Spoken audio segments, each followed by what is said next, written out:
جب یہی لازمی متعدی ہو جائے گا، ذہب زید،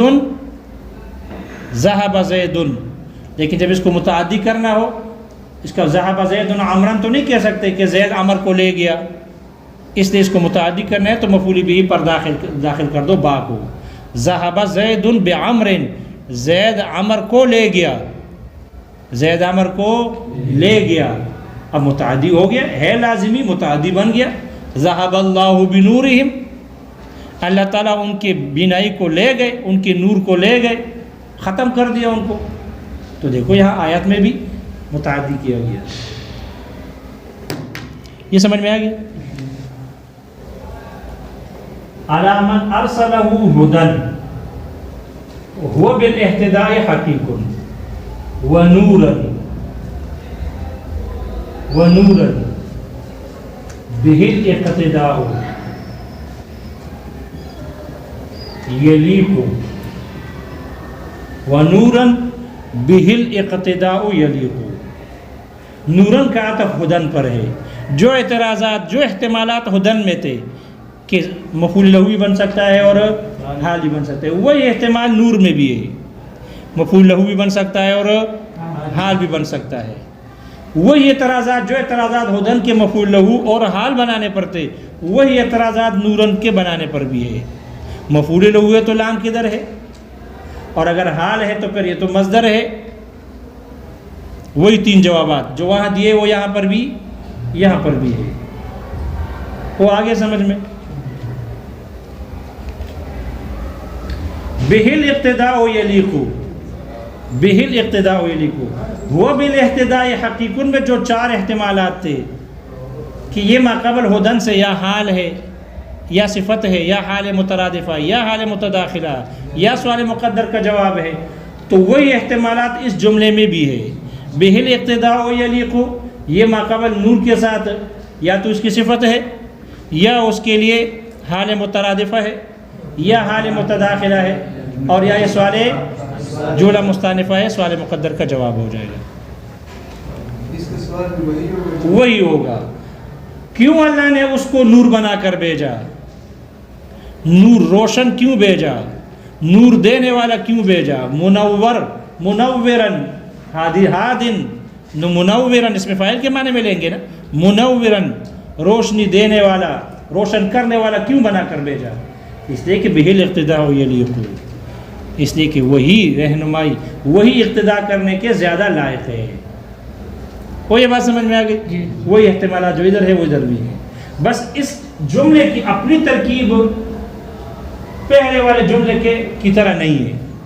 وہاں تو بنایا تھا وہ بالاہتداء حقیق، بالاہتداء کو جار مجرور متعلق کیا تھا، مقدم تھا حقیق کے، ٹھیک ہے. لیکن یہاں ترکیب اور ہے.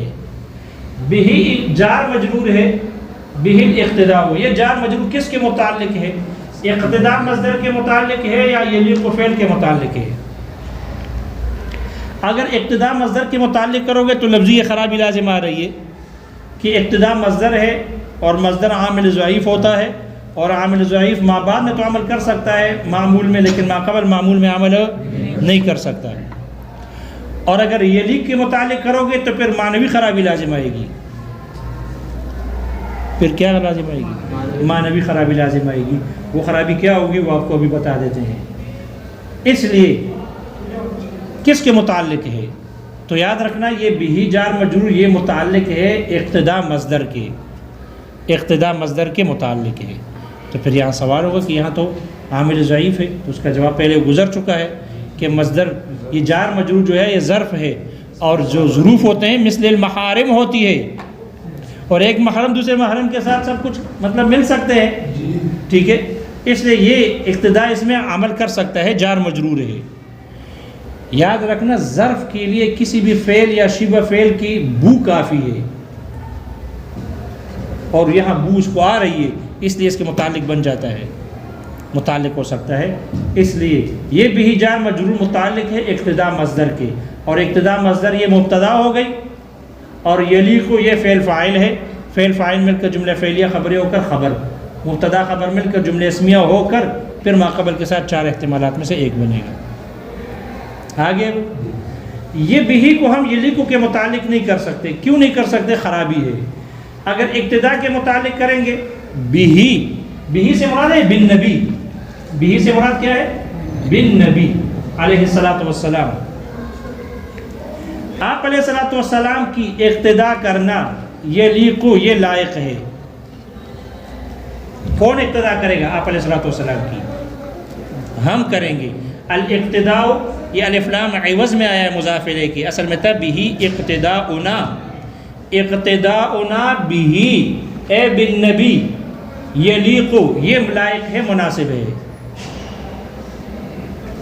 تو بھی سے مراد بن نبی مراد ہے اور یہ اس کے متعلق ہے. اصل میں تھا الاقتداء بھی یلیقو. وہ آگے سمجھ میں ہمارا اقتدا کرنا، ہمارا پیروی کرنا آپ علیہ الصلوۃ والسلام کی یلیقو، یہ لائق ہے ہمارے لیے، یہ کمال ہے ہماری کہ ہم آپ علیہ الصلوۃ والسلام کی اقتدا کر لیں. اگر ہم اس بھی کو متعلق کریں گے یلیقو کے تو پھر ترجمہ یہ ہو جائے گا الاقتداء، ہمارا پیروی کرنا، یلیق بن نبی بھی اے بن نبی، یہ نبی علیہ الصلوۃ والسلام کے زیادہ لائق ہے. یعنی یہ نبی کا کمال ہوگا اگر ہم اس کی پیروی کریں گے. پھر ترجمہ یہ بن جائے گا. اور یہ ٹھیک ہے، اس لیے نبی خود کامل ہے، ہم اقتدا کریں یا نہ کریں. اس لیے وہ نبی کامیاب ہے چاہے اس کا امتی ہو، ایک ہو یا نہ ہو.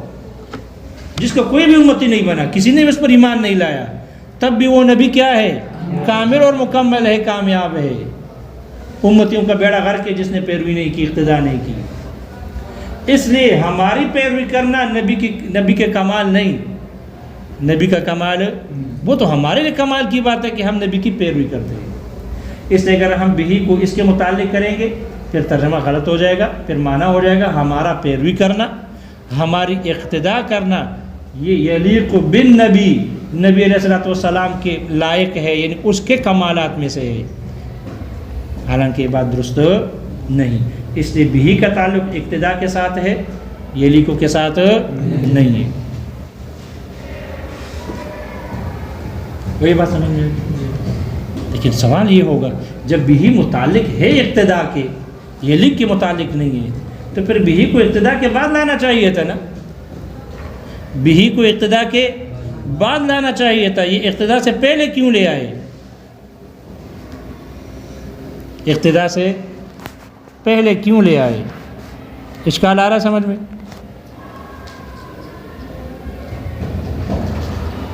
اشکال ہو گیا؟ اس کا جواب ہے، شارح نے اس کا جواب ذکر کیا ہے کہ وجہ یہ ہے بھی کو بعد میں آنا چاہیے تھا لیکن پہلے اس لیے لے آئے تاکہ حصر کا فائدہ دے. کس چیز کا فائدہ دے؟ حصر کا فائدہ دے. اور آپ پڑھ چکے ہو تقدیم ما حقہ التاخیر یفید الحصر والتخصیص. جو ہو مؤخر اس کو مقدم کر لے، تو جس کا حق مؤخر ہو اور اس کو مقدم کیا جائے تو وہ فائدہ دیتی ہے تخصیص کا اور حصر کا فائدہ دیتی ہے. اب اس کا ترجمہ دیکھو، ترجمہ یہ ہو جائے گا اسی نبی ہی کی اقتدا کرنا، انہی کی اقتدا کرنا ہمارے لیے، انہی کا ہمارے اقتدا کرنا یہ یلیقو ہمارے لیے زیادہ لائق ہے. یہ حصر ہے، انہی کی اقتدا کرنا. ایک ہے ان کی اقتدا کرنا، انہی کی اقتدا کرنا. وہ حصر آ رہا ہے سمجھ میں؟ تو حصر کا فائدہ دینے کے لیے بھی کو اقتدا پر مقدم کیا. اور دوسری وجہ یہ ہے کہ اس کو مقدم کرنے سے حصر جب آ جائے گا تو اس سے اشارہ اس بات کی طرف ہو جائے گا کہ آپ علیہ الصلوۃ والسلام کی جو دین ہے، جو ملت ہے، یہ باقی انبیاء کے ادیان کے لیے اور ملل کے لیے، ملتوں کے لیے ناسخ ہے. ملتوں کے لیے کیا ہے؟ اس لیے تو ترجمہ ہم کرتے ہیں نبی ہی کی اقتدا، ہمارا اقتدا کرنا یہ زیادہ لائق ہے، نبی ہی کی اقتدا کرنا. اس سے اشارہ ہو گیا کہ باقی انبیاء کی اقتدا نہیں، کیونکہ ان کا دین کیا ہو چکا ہے؟ منسوخ ہو چکا ہے. اور یہ بات سمجھ میں آ گئی بھی ہی مقدم کرنے کی وجہ. پھر سوال تو ہوگا پھر کیا ہوگا؟ پھر سوال تو ہوگا، اعتراض تو ہوگا. پھر جب آپ حصر کر رہے ہیں نبی ہی کی اقتدا کرنا، نبی ہی کی ہماری اقتدا کرنا یہ زیادہ لائق ہے، ہمارے لیے کمال کی بات ہے، تو پھر آپ ائمہ کی اقتداء کیوں کرتے ہو؟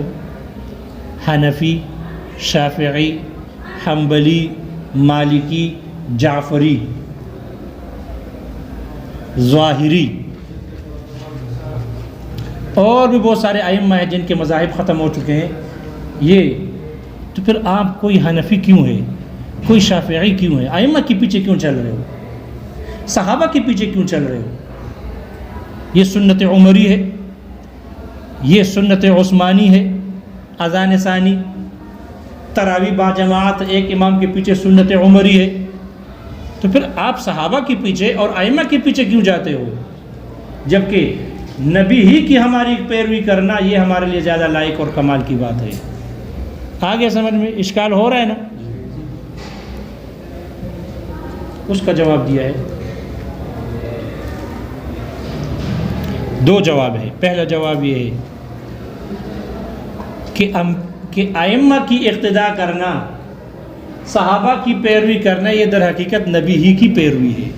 وہ صحابہ ہو یا ائمہ کرام ہو، یہ اپنی طرف سے کوئی وہ بات تو نہیں گڑتے بناتے، نبی ہی کی اقوال اور افعال ہی کی تشریح تو ہے، قرآن اور حدیث ہی کی تشریح تو ہے۔ اس لیے ائمہ کی اور صحابہ کی پیروی حقیقت میں نبی ہی کی پیروی ہے۔ اس لیے جب نبی ہی کی پیروی ہے تو بہ الاقتداء یلیق، وہ آگے سمجھ میں اعتراض نہ رہا، اعتراض نہ رہا۔ دوسرا جواب یہ ہے کہ یہ جو ہم نے کہا نا کہ تقدیم ما حقہ التاخیر یفید الحصر والتخصیص، جو ہو مؤخر اس کو مقدم کیا جائے تو وہ حصر کا فائدہ دیتی ہے، تو یاد رکھنا حصر کی دو قسمیں ہیں، حصر کی دو قسمیں ہیں۔ ایک ہے حصر حقیقی، حصر حقیقی، حقیقتاً حصر ہو، اور حقیقتاً حصر کا مطلب ہے کہ ان کے علاوہ، نبی کے علاوہ اور کسی کی پیروی نہیں ہے، جو بھی ہو، نبی ہو، امام ہو، صحابہ ہو، جو بھی ہو، پیر ہو، مرشد ہو، استاد ہو، باپ ہو، کسی کی پیروی نہیں ہے۔ یہ ہے حصر حقیقی، کہ آپ جس کے حصر کر رہے ہو نا، جس کے لیے حصر کر رہے ہو اس کے علاوہ سب کی نفی ہو، یہ ہے حصر حقیقی۔ اور دوسرا ہے حصر اضافی، حصر اضافی، اضافت سے ہے، نسبت سے ہے، دوسرے انبیاء کی طرف نسبت کرتے ہوئے نبی کی اقتداء کرنا، نبی ہی کی ہماری اقتداء کرنا زیادہ لائق ہے، دوسرے انبیاء کی طرف نسبت کرتے ہوئے، ائمہ اور صحابہ سے قطع نظر کرتے ہوئے، اس کے بحث سے نہیں، اس سے بحث نہیں ہے، دوسرے انبیاء کی طرف نسبت کرتے ہوئے، اضافت کرتے ہوئے نبی علیہ الصلوۃ والسلام کی ہمارا پیروی کرنا زیادہ لائق ہے۔ یہ حصر کی دونوں قسمیں سمجھ میں آ گئی۔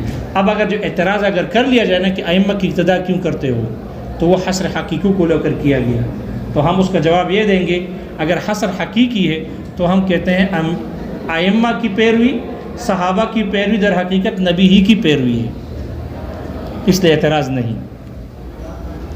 اور اگر